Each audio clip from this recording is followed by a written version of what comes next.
So I came across this article recently on Bloomberg titled something along the lines, "It's the millennials' last chance to build wealth." And after reading it, I have to say, it's quite alarming the situation most millennials are in. Now I know from my YouTube analytics and demographics that majority of you are in fact millennials. Some of you are older and some of you are younger, but hear me out for this video because trust me, there's going to be some very scary statistics in this video and also some tips that might help you secure your financial future. Now look, the numbers for millennials do not look good, and arguably they've had a much harder time financially than the boomer generation, but I want to disregard that I am the victim mentality for the purposes of this video. It's a simple situation that most millennials are in, and it's up to us to get out of. In this video, we're going to talk about the facts and how scary this actual situation is for millennials, and also hopefully a way we can get out of this situation and build a wealth pile of $1 million US.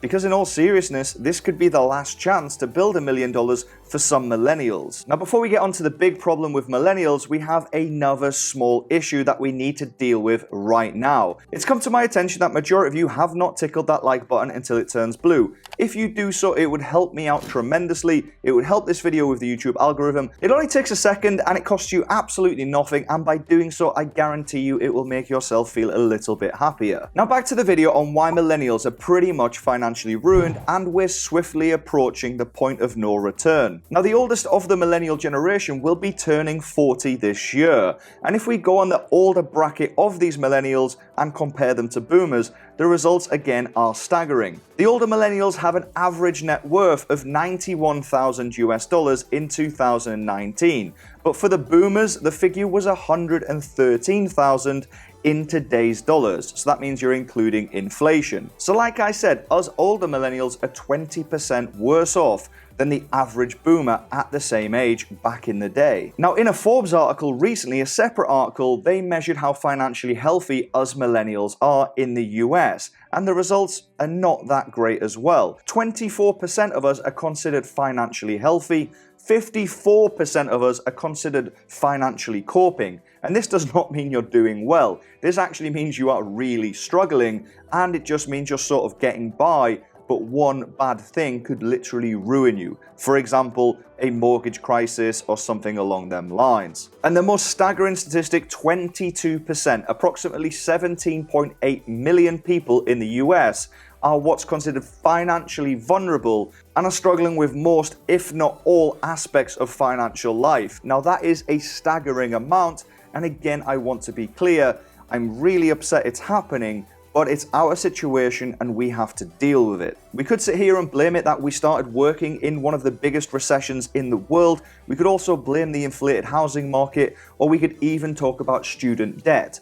But the reality is, it is what it is, and we need to get out of it. We are in this situation, and it's up to us individually to make sure we manage it correctly. I feel that as a millennial myself, currently in my mid-30s, we have had a really sheltered life. I mean, ask yourself, realistically, we are going out still partying, we've had one of the most youthful lifetimes ever, and I think if you ask the average millennial on the street, they all really think that between the ages of 18 and 25. Mentally, I'm talking about, because we still live for the weekend, we don't care about caramel in our Starbucks, and we're definitely not penny pinching and trying to save and bulk up our wallet. And because of this mentality, I think majority of people think that retirement is light years away. And I have a really harsh news flash for you here.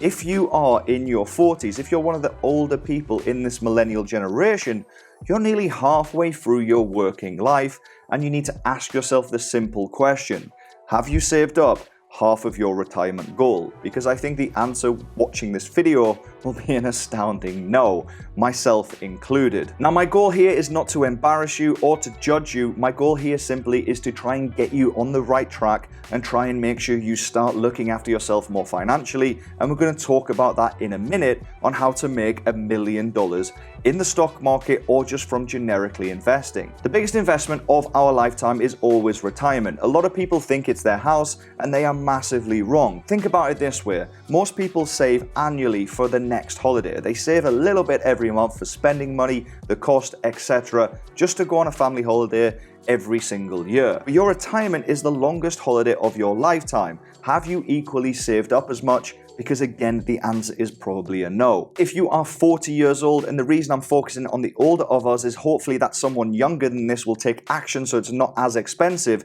But if you are 40 years old and you're aiming to retire at 65, then you basically have 25 years to get your pension pot to where you need to be. And if you want that $1 million US, and let me tell you, $1 million US for retirement, it's not a lot of money. It might sound like a lot, but $1 million from when we were in school is not the same as what it was today. And later on in the video, I'm going to talk about how this $1 million will affect you and give you an income for the rest of your life. And again, it's not as much as you think. But let's say $1 million is enough, and pray to the gods that you never need medical bills, because that would really eat into your pension pot. But with this 1 million goal and 25 years to get there, let's say you have just $1,000 to start with.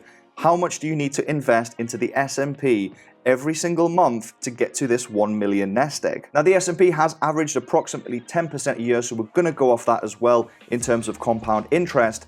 And you would need to save right now, if you are 40, to get to 65 and have a measly $1 million US, you would need to save $838.16 every single month without fail.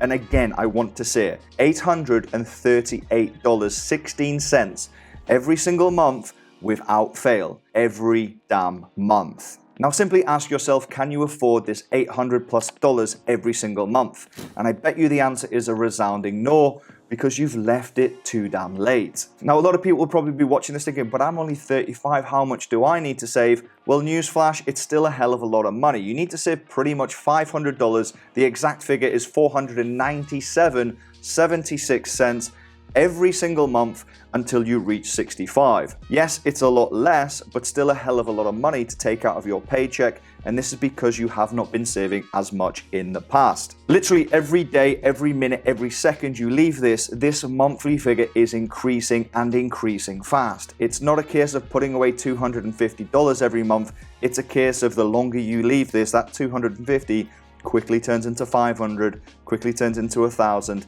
And if you're 40 and have not started, that $1,000 is not far away. You're like 3 years away from needing to save $1,000 a month every month until you retire. Now, millennials, I not. If you want to retire early and have not started, you are living in a dream world. If you have not started right now, it's about retiring on time, not retiring early, and that clock also is ticking down. Now look, I know this video is probably coming off really harsh, and I really want it to do so, because I hope that it just kicks one person up the backside, because this problem really is getting out of hand. Our parents, our grandparents might have had an easier time, but you can ask them. They were all buying houses in their early 20s. A majority of millennials, well, they're still living at home. Look at it this way, my background is retirement planning, and I always used to use this example when I'm meeting clients who are not taking retirement seriously.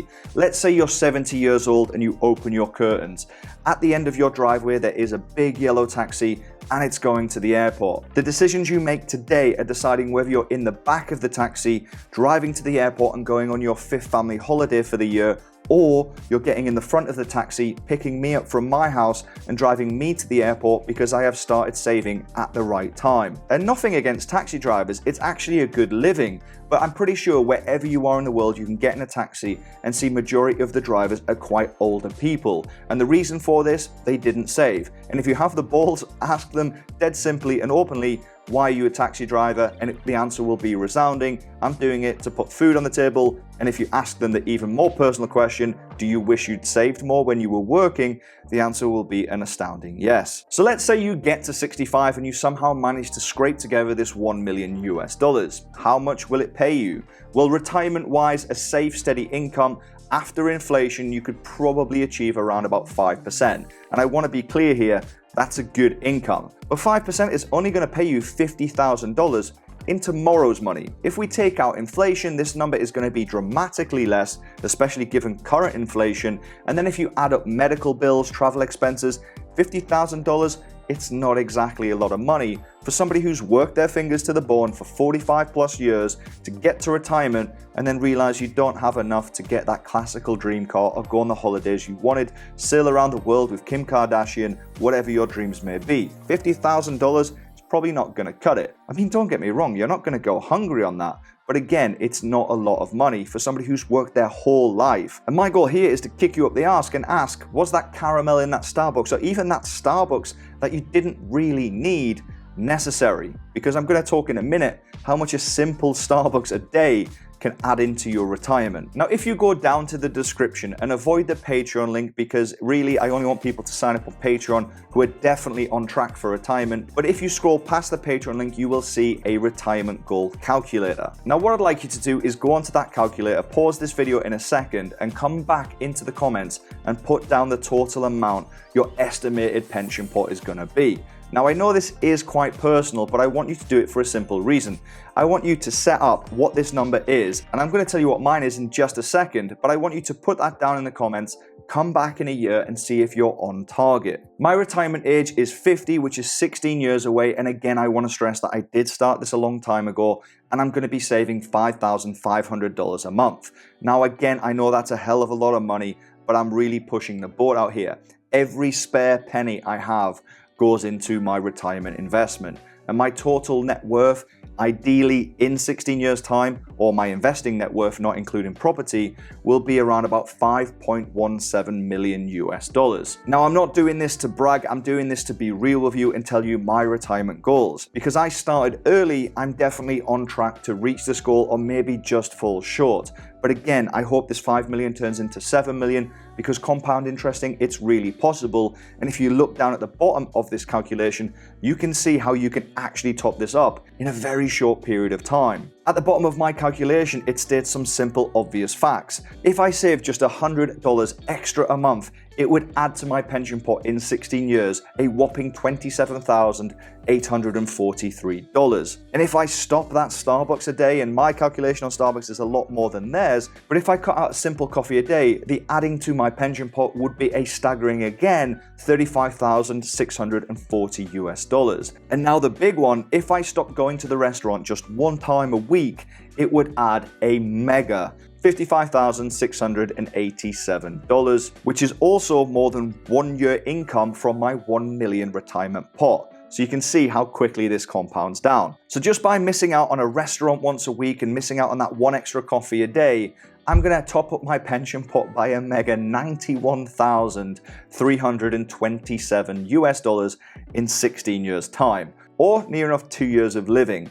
Can you afford not to save these extra pennies? So look, the key takeaway, millennials, is like this. If you're not saving 20 to 40% as a minimum of your current income, you're doing it wrong. There's no way ifs, buts about it. We are not the young generation anymore. We are the older boomer generation, or the next boomer generation, and we are really f***ing up because we are not taking this seriously. Start today, and even if you're just regularly investing something you can afford into an ETF, let's say the SPY or the S&P 500, just get used to regular investing. You don't even need to check the SPY price, because over the next 25 years it should average out. And if you want a broker to do so, check out eToro on the pinned comment. If you use that link, deposit and make a trade, then you do get lifetime access and access to me in the chat room. So you can use that link and sign up if you're still looking for a broker. But do get used to just simply saving an amount every month without ifs or buts, investing into a safe ETF, and start now. Don't wait, go and open the account literally after this video, just go and do it. Now, if you've made it this far in the video, first thing, congratulations. Majority will not have made it and missed the big valuable points in the video. But we do a thing called a code word, because you can help me out with the ranking. So if you found it beneficial, drop the code words down below, which will be Gen Z, you're next. Drop that down in the comments and it will massively help me out with the rankings. Make sure you tickle that like button on the way out, and good luck with your retirement, and I'll see you in the next one. Take care. Peace.